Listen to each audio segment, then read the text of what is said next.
wòlíì Segun Adebayo fòkò ọ̀rọ̀ ránṣẹ́ sáwọn oníṣẹ̀ṣe àwọn tó ń gbòòrò àwọn tí bàbá yìí pè lólè àti oníjẹkújẹ. Kí ló bí ọ̀rọ̀ tí bàbá yìí sọ tí bàbá wòlíì yìí sọ nínú fọ́nrán yìí?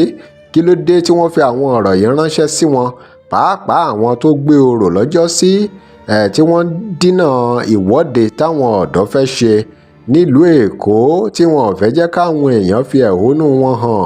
Ọ̀rọ̀ Nàìjíríà mà ni bàbá yìí ń sọ, tí ọ̀rọ̀ fi kan àwọn oníṣẹ̀ṣe tó fi ń sọ̀rọ̀ tí wọ́n tó fi dárúkọ Ọba Oluwo nínú fọ́nrán. Ẹ gbọ́ kí lọ́ba Oluwo ṣe fáwọn oníṣẹ̀ṣe gan-an tí wòlíì Adébáyọ̀ fi ń gbé sàǹdákátà fún wọn. Ẹ gbọ́ ohun tí wòlíì yìí sọ nípa bí àwọn olórí Nàìjíríà ṣe ń fìyà jẹ àwọn mẹ̀kúnnù. Ẹ wo nǹkan kí sẹ́sẹ̀ ràgó tẹ bá gbọ́ àdúrà tí wọ́n gbà náà fọ́nrán ẹ̀rù á sì bà yín pẹ̀lú gbogbo àwọn àrà tí àwọn Fúlàní fẹ́ dá.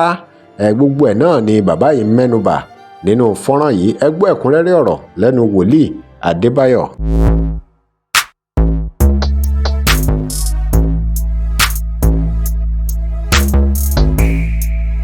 Welcome to CrossBlog X TV. Remember to like, share and follow us. Be preparing for your own home. Africa will be standing towards the one that is there now wants to arrest. Let them come and arrest me. Let them sacrifice as much as they can. Let them do whatever they think they can do. Worship their idols, their gods. Look at the traditionalists. Thieves, corrupt people. Inú mi wá dùn àwọn ọmọ yẹn wọ́n ṣe protest. The protest still went. Wọ́n tún ẹ̀gún wọn ò ṣiṣẹ́, àwọn gan ẹ̀gún ń bá wọn jà. They are under curse. Èpè gan ń bá wọn jà. They are under spell. Ọlọ́run mo dúpẹ́ o. God, I thank you. Jésù olùgbàlà mo dúpẹ́ pé mo mọ̀ ẹ́ o. Jesus, thank you because I know you. O jẹ́ kí èṣù máa tàn mí jẹ. You did not allow the devil to be deceiving me. Wọ́n bọ́ra lẹ̀ ń wo òwò wọn láwọn aráṣọ funfun. They naked themselves, that they wearing on white garment. Àdúrà wọn ò gbà. Wọ́n mọ̀ náà ṣe lọ bá wọn Boko Haram. Their prayers did not answer. Why can't they go and meet the Boko Harams? Why can't they go and meet the Boko Harams? Mo kàn tẹ́ ń bólú ìwò ni mi ò dẹ̀ wá bólú ìwò mọ́ báyìí o. Mi ò bólú ìwò mọ́ o. I'm not abusing him again. Ó kàn máa ń fọ́n gbò ni. Olú ìwò ó ti fi wọ́n pa ó ti fi àwọn babaláwo àwọn ẹlẹ́bọ ó ti fi wọ́n pa. Kí wọ́n lóògùn ni wọn ò ṣe lọ bá àwọn Boko Haram. Ọ̀rọ̀ rẹ̀ ó mà lágbára o. If they are sure of the charms that they are carrying. Ẹ máa ṣàmì. Say amen. Ọba tó dáyé àti ọ̀run ẹni tí ó ṣe ẹ́ lóore ẹ̀mí máa darí ẹ̀ wá. Àmín. Ọ̀sẹ̀ ìrànlọ́wọ́ máa dìde. Àmín. Ṣàmì o, àánú Ọlọ́run máa wá ẹ kàn. Àmín. Ẹ̀yin bàbá ẹ̀yin màmá ojú òní tì yín o. Àmín. Ohun tó fi tọ́jú ọmọ, tọ́jú aya, tọ́jú ẹbí, tọ́jú ilé, tọ́jú ara rẹ lórúkọ Jésù ó yá kọ́lọ̀ ń gbéra wọ́ ẹ̀ dìde. Àmín. Pírẹ́sídẹ̀ǹtì ló ń fẹ́. Àwọn tí wọ́n ń kówó wá jẹ tí wọ́n fi wá ṣe pàtí, wọ́n fi wá mu wáìnì, wọ́n fi wá go oríṣiríṣi pleasure car. Lórúkọ Jésù àti wine àti party àti pleasure car tí wọ́n ń wọ̀ kiri ẹ̀mí mímọ́ ó yá sọ ọ́ di pósí. Àmín. Fi bẹ́ẹ̀rì wọn. Àmín. Fi bẹ́ẹ̀rì wọn. Àmín. Ẹ̀yin níbọn ẹláyàkìlà àwọn DSS tẹ́ ìran níṣẹ́. Ọ̀rọ̀ rẹ̀ ó mà lágbára o. Ara wọn náà gbẹ̀ kan nígbà tó ń ṣe protest mo ra gálà fáwọn ọlọ́pàá. Mo fúnra minerals fún wọn tẹ́ bá rí bọ́ ṣe ń jẹ gálà mo rẹ́rìn báyìí. Òyìnbó dada iná pay us bàbá iná pay us o na wa ọ̀gá èdè nàìdè enjoy kó kan rẹ́rìn báyìí.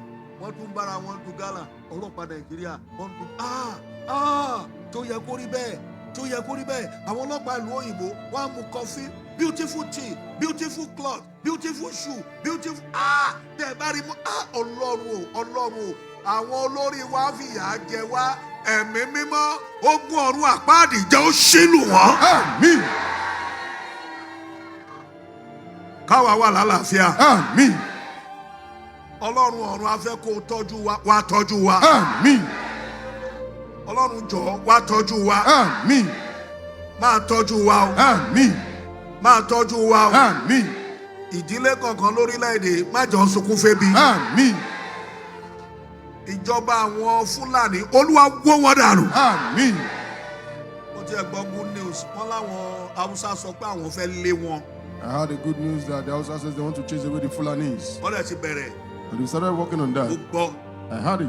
Wọ́n tún pè mí north. When they called me from the north, Gbéra bàbá. that sir, Àwọn àsọtẹ́lẹ̀ yìí ti ń ṣẹ́ sa o. and the prophecies are ọ̀rọ̀ rèé o ó mà lágbára o. those prophecies are coming to Ẹ bá mi pass. ṣàmì Please dáadáa. say amen very well. Gbogbo àwọn Gúnmí, àwọn Ẹrùfáì, gbogbo àwọn àgbààgbà wọn yẹn ikú òjijì. Ẹ̀yin ogun àrùn, ó yá ẹ ṣẹ́gun lù wọ́n. Àmín. Ẹ̀yin áńgẹ́lì tí ò láàánú ẹ ṣẹ́gun lù wọ́n. Àmín. Àwọn àyànfẹ́ ẹ gbè wá níjà. Àmín. Ọlọ́run wa àwọn àyànfẹ́ rẹ gbè wọ́n níjà. Àmín. Àwọn àyànfẹ́ rẹ gbè wọ́n níjà. Àmín. Àwọn àyànfẹ́ rẹ gbè wọ́n níjà. Àmín. Àwọn tó kàwé tó Those ní that are ọgbọ́n tó educated, ní ìmọ̀. have knowledge, Wọ́n wisdom. bẹ lórílẹ̀‐èdè yìí. We have them in this nation. Àwọn area boys The area àwọn ní boys, gbádùn. they are the one Àwọn enjoying. táàtù àwọn ọmọ The gáréèjì. cows are the one Àwọn enjoying. ọmọ The gáréèjì. garage boys. Nígbà tó jẹ́ pé àwọn ìjọba lò wọ́n. Because Wọ́n lò government wọ́n is fún using iṣẹ́ them, ibi. using them for evil work. Wọ́n wá sílẹ̀kùn lẹ̀. They open doors of work for Wọ́n them. máa gbowó ta. They be collecting money. Wọ́n sì mọ̀ pé àwọn áńgẹ́lì olùbínú ti wà láàrin wọn Know that báyìí. angels tó ọ̀rọ̀ lẹ ti gbọ́ o òun náà lẹ ti gbọ́ lẹ́nu wòlíì Adébáyọ̀ kí lè ròyìn lórí ohun gbogbo tí wọ́n sọ nípa àwọn oníṣẹ̀ṣe tó ń gbè lẹ́yìn àwọn tó fẹ́ fìyà jẹ mẹ̀kúnnù àbí tó ń fìyà jẹ mẹ̀kúnnù tó ń gbòrò lọ́tún gbòrò lósì tó sì ń gbé àwọn ọmọ ọlọ́mọ ṣépè ọ̀nà wo ni Nàìjíríà lè fi yanjú o tíyà ò fi ní jẹ mẹ̀kúnnù mọ́ ẹ̀yin èèyàn wa ìgbésẹ̀ wo lẹ rò pé ó yẹ kí ìjọba gbé ní kíákíá kí ìrọ̀rùn kàlàáfíà ìtura lè bá gbogbo mùtúmùwà ọ̀rọ̀ rèé o ọ̀rọ̀ yìí náà ni mo rò pé ó jẹ́ kí bàbá yìí kọ́ sọ̀rọ̀ pẹ̀lú ìtaranu fọ́nrán yìí wòlíì Ṣẹ́gun Adébáyọ̀ gbogbo ẹ̀ náà lẹ ti gbọ́ ẹ drop comment yìí remember to like share and follow us thanks for watching.